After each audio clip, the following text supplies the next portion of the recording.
So, ito na yung bigas na gagawin natin bukas tapos na siyang hugasan. So, overnight natin siya na ang tawag nito, yung sa Bisaya, huluman. Basta ipa-overnight ito bukas, hanggang bukas ito gagawin. So, guys,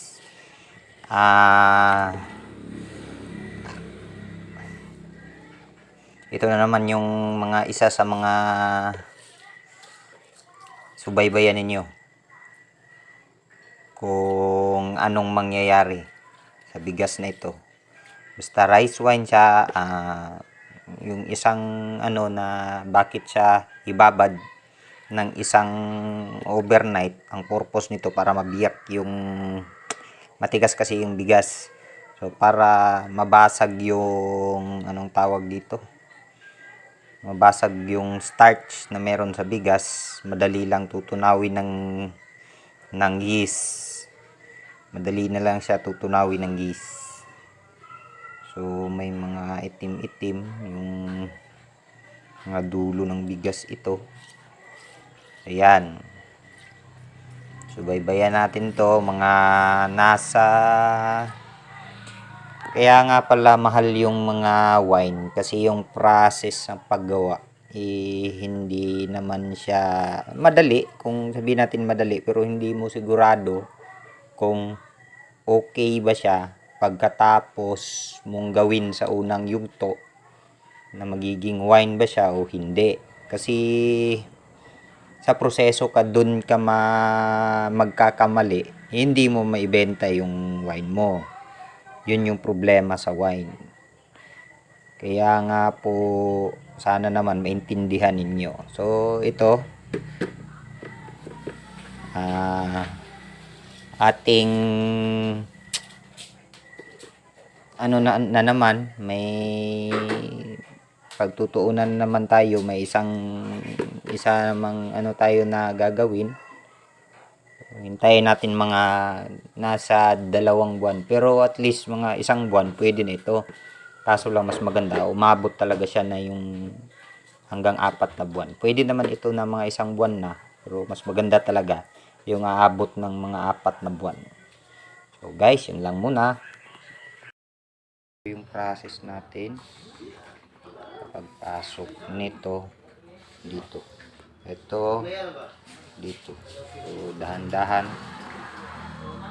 ganyan, dahan-dahan pasok, pagka-sticky po. Yan, kita nyo yung lumalabas, yan na yun siya. Yan.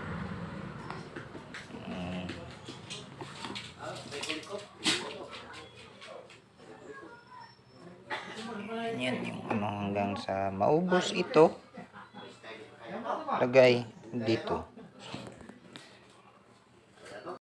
siya. Halo na natin ito, rices. So rice 11 ang pangalan niya. Lagyan mo lang konti-konti, tapos lagyan mo lang konti-konti.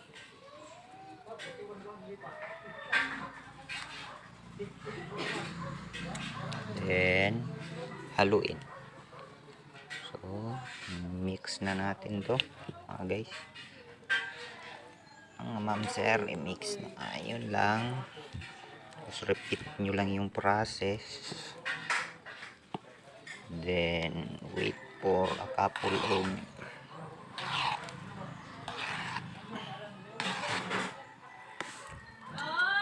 minutes para ilipat siya. So yun guys, ulit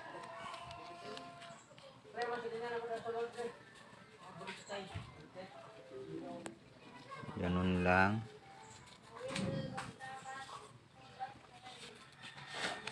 This is our rices or rice 11.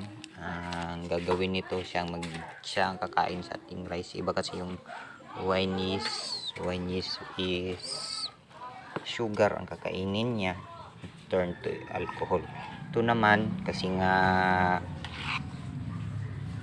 starch yung gagawin natin, so iba talaga yung process. Starch gawin pang asukal bago magiging yeast, so magiging alcohol. So, yung starch kakainin, magiging ito turn into nung nga ba yun, basta i-research nyo na lang, basta ganun yung process yun. Yung starch i-break pa yan, magiging sugar. Pagkatapos yung sugar na galing sa rice, yun na yun, magiging alcohol. Hindi katulad nung sugar na, mas madali yun, sugar na, tapos kakainin na lang siya ng yeast, turn into alcohol. Ito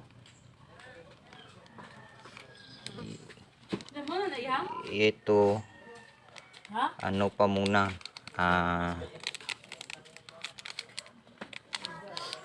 starch,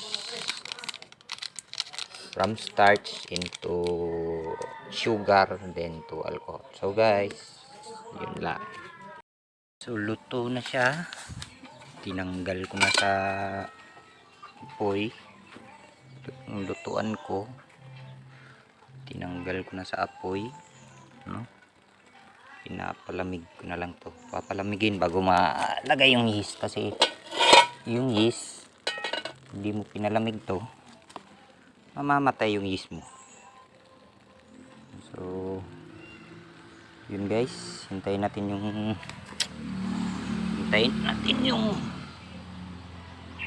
lamig nito, no?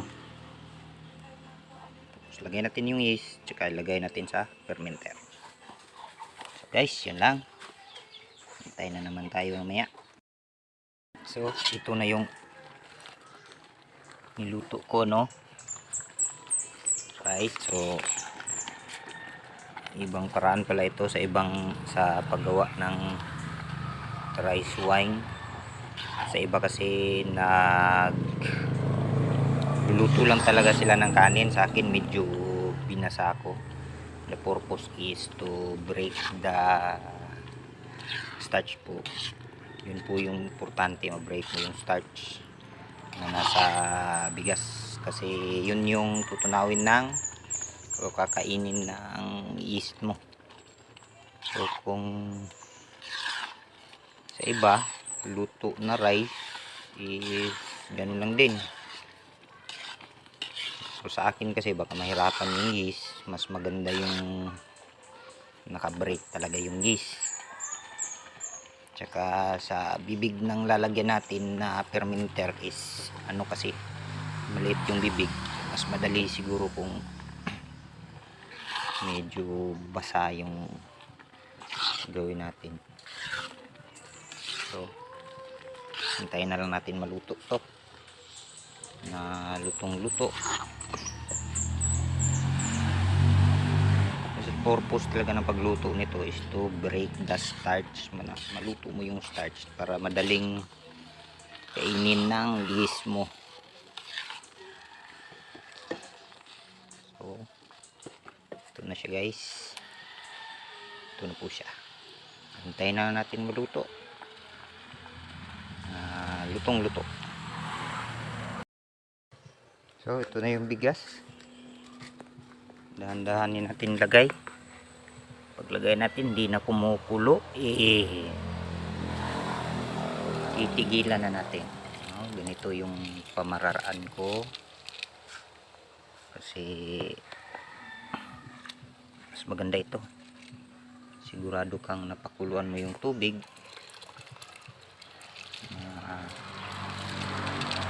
sigurado kang lilinis yung mamamatay yung mga bakterya at saka anong tawag dito, kung may mga bagay-bagay dyan na pwedeng mamatay. So ganyan po, dahan-dahanin natin paglagay hanggang sa tumigil sa pagkulo. Mausok. Napakausok.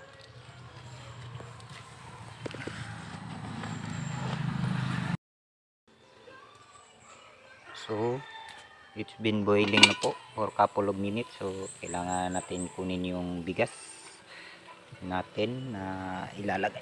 Ang init, mainit po. Kunin natin yung bigas, tapos dahan-dahanin din natin ilagay yung bigas natin. Next is maglagay tayo ng tubig. Isang galong tubig. Hintayin natin kumulo. Ganun lang. Iba pala to sa process. Siguraduhin natin na kukulo talaga yung tubig na ano. Kasi yung ilalagay natin bigas is nakababad na. So, kailangan din natin kulong-kulo para sigurado tayo na mamamatay yung bakterya at mga pathogen na sa gagawin natin ano. Kasi ito yung mga panahon kasi yung mga 2 weeks time, yan yung critical sa wine paggawa ng mga inumin. Pag may nabuo dyan na mga pathogen sa bakterya, lagot yung gawa mo. Yun lang guys, no? Hintayin natin tong kumulo, tapos dagdag natin yung bigas. So, ito na. Umpisa na tayo ng apoy. Sa susunod, maglalagay tayo ng kaldero. Ito na yung kaldero natin. Kulo na tayo ng tubig for the process po ng rice wine. So, iba pala yung gawin kong process ng ano, tsaka